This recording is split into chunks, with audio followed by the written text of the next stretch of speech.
साहब जो है उसको सुनने पर तैयार नहीं है, क्योंकि ये सब बिकाऊ माल है। कहां है इंसाफ इस मुल्क में? कहां है इस रियासत का इंसाफ? जस्टिस काजी फाइज ईसा क्योंकि इन लोगों का पर्पस सर्व कर रहे हैं, इसलिए अब उनको एक फिक्स्ड टेन्योर के लिए चीफ जस्टिस बनाने का प्रपोजल जो है वो मेरा ख्याल है कि आखिरी मराहिल में है। इनको कोई हक नहीं पहुंचता कि ये खिलवाड़ करें आइन के साथ। क्या उन दाद की दादरसी करने के लिए भी कोई अदारा खड़ा होगा? पर अगर आप ना भी आए तो मैं फैसला दे दूंगा। आज सुबह से रिजवान अब्बासी साहब जिनका नाम है और वो एक टाउट वकील के तौर के ऊपर पहचाने जाते हैं, वो उनका इंतजार कर रहा था। इंसाफ की जो बैठक थी वो उस टाउट का इंतजार कर रहे थे। पहले पता चला कि जी 10 बजे लगनी है, फिर पता चला 11 बजे लगनी है अदालत, फिर पता चला जी कि 12 बजे के बाद आएंगे। अब ये नईम साहब डिटेल बताएंगे कि कब वो अदालत लगी और किस तरीके से ये टाउट जो था ये फाइनली पहली बाय द वे 2 हेयरिंग्स के ऊपर ये भागा हुआ था अदालत से, वर्चुअली एब्सकॉन्ड कर चुका हुआ था। आज आया और उसने चंद मिनट सिर्फ ये अदालत को ये थ्रेटन किया कि आज मैं अपनी जो सबमिशंस है वो पूरी नहीं कर सकूंगा, और ये सबमिशंस देने से कबल ही उसने ये धमकी जो है वो अदालत को लगाई और आपको ये मुकदमा जो है इसमें आप कम से कम मुझे 4 हफ्ते की मोहलत दें ताकि मैं आके अपने जो दलाइल हैं वो मुकम्मल करूं और उसके बाद आप इसकी जजमेंट दें। तो और वो अदालत जब उसने अपने दलाइल शुरू किए तो वो दलाइल शुरू करने के दौरान ही रोस्ट्रम से उतरा और गायब हो गया एज इन द पास्ट, और अदालत जो है उसका मुंह देखने की बजाय और उसको जजमेंट अपनी देने की बजाय उन्होंने आज एक दफा फिर 24 अप्रैल तक की तारीख जो है वो दायर कर दी। बाकी केस की आपने तफसीलात बताई हैं। अब ये एक और तमाशा हो रहा है, ये जो जज साहिबान हैं जो कि फर्द वाहिद के मफकूद हैं, अब इनसे काम लिया जा रहा है पिछले सालों से, और इसके अलावा चारा नहीं है कि कोई ऐसा सिस्टम डेवलप किया जाए कि ये परमानेंटली मफकूद हो जाए। इसलिए अब हुकूमत वक्त जो है वो ताकतों के इशारे के ऊपर और तयशुदा असूलों के मुनाफी जुडिशरी के साथ खिलवाड़ करने जा रही है। और जस्टिस काजी फाइज ईसा क्योंकि इन लोगों का पर्पस सर्व कर रहे हैं, इसलिए अब उनको एक फिक्स्ड टेन्योर के लिए चीफ जस्टिस बनाने का प्रपोजल जो है वो मेरा ख्याल है कि आखिरी मराहिल में है।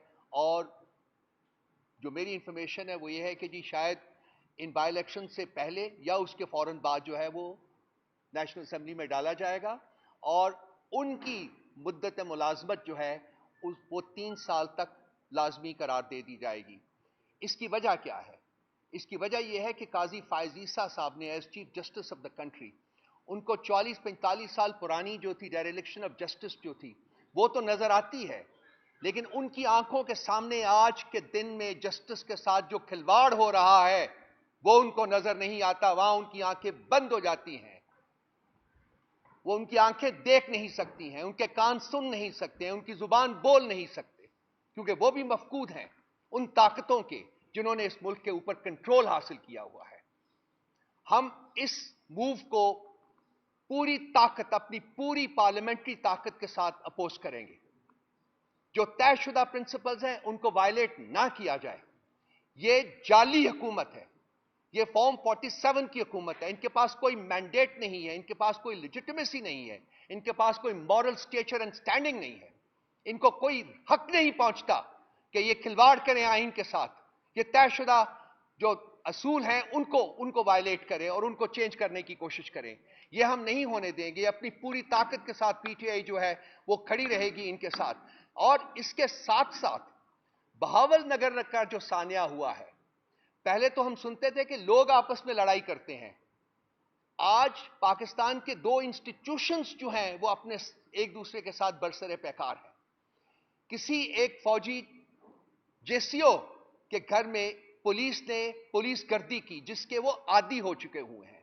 हमारे सैकड़ों वर्कर्स एक्टिविस्ट जो हैं उनके घरों में उनकी चादर और चारदीवारी का तकद्दुस पामाल किया गया, उनको किडनैप करके थानों में रखा गया, उनको टॉर्चर किया गया, उनको एजेंसीज के हवाले किया गया, वहां उनको टॉर्चर किया गया, फोर्सबली उनकी लॉयल्टीज, पॉलिटिकल लॉयल्टीज कन्वर्ट करवाई गई, चेंज करवाई गई। उस वक्त तो कोई दूसरा अदारा जो था उसको ये पुलिस गर्दी नजर नहीं आई, क्योंकि ये पुलिस गर्दी हो रही थी पाकिस्तान तहरीके इंसाफ के लोगों के साथ, जिनको कैद करना, जिनको खत्म करना, जिनके ऊपर जबर और फस्तायत की बंटवार करना, वो मकसद था। लेकिन एक जेसीओ के साथ, उसके साथ भी नहीं होना चाहिए था, वो भी गलत हुआ। लेकिन उसके बाद जो हुआ वो आप सब ने देखा, सोशल मीडिया के ऊपर वो सब देख सकते हैं कि क्या किया गया। क्या एक दादरसी उस शख्स की तो होगी जिसके घर के ऊपर पुलिस ने पुलिस गर्दी की, लेकिन क्या पीटीआई के सैकड़ों हजारों वर्कर्स जिनके साथ इस और इससे ज्यादा बदतर सलूक किया गया, क्या उनकी भी दादरसी कहीं होगी? क्या उन की दादरसी करने के लिए भी कोई अदारा खड़ा होगा? या उनके साथ वही किया जाएगा जो आज बुशरा बीबी और इमरान खान के केस के साथ हुआ है? कहां है इंसाफ इस मुल्क में? कहां है इस रियासत का इंसाफ? किसके पास जाएं हम? किसकी दुहाई दें? कब तक चलाएंगे ये निजाम इस तरह? कौन बेनिफिट कर रहा है इस निजाम के इस तरह से चलने से? क्या पाकिस्तान के अवाम बेनिफिट कर रहे हैं? इसको खत्म होना होगा।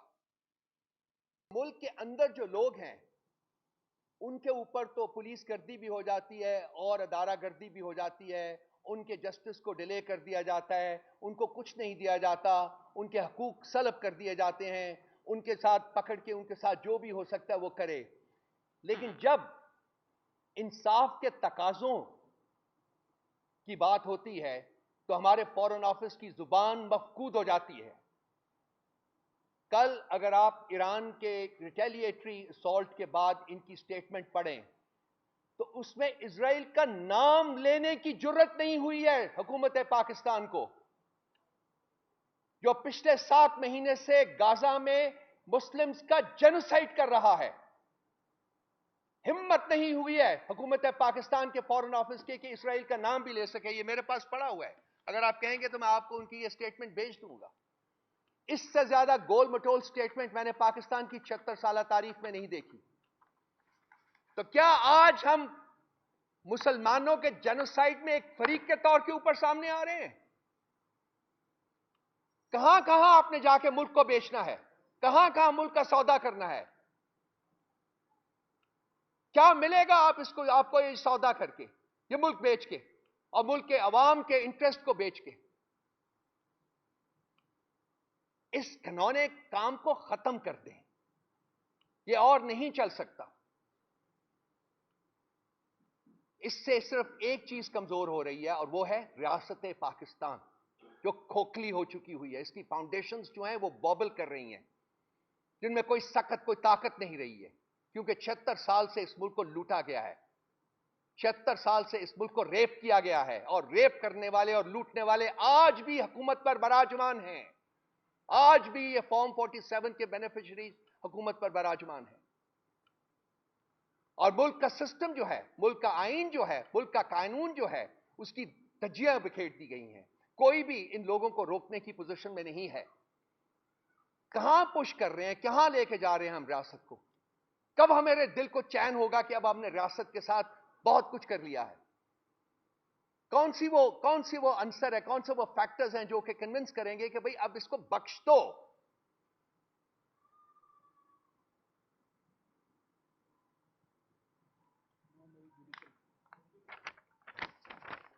हमारे ऊपर 9 मई की तलवार लटकाई गई है, पिछले 8, 9, 10 महीने से लटक रही, 11 महीने से लटक रही है।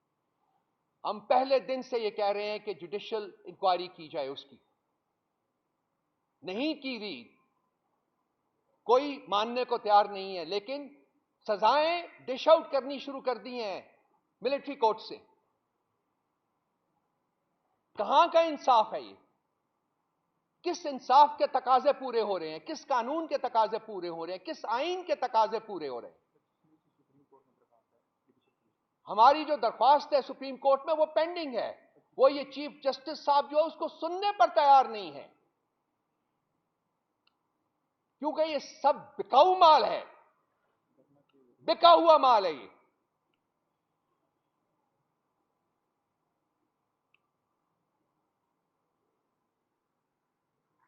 अब ये जो है आपका ये बहावल नगर का जो इश्यू हुआ है, इसके ऊपर कोई एक इंक्वायरी कमीशन बना दिया गया है। वो वही टाउट्स हैं, वो 3 अदर टाउट्स बिठा दिए गए हैं, वो इसके ऊपर मट्टी डालेंगे।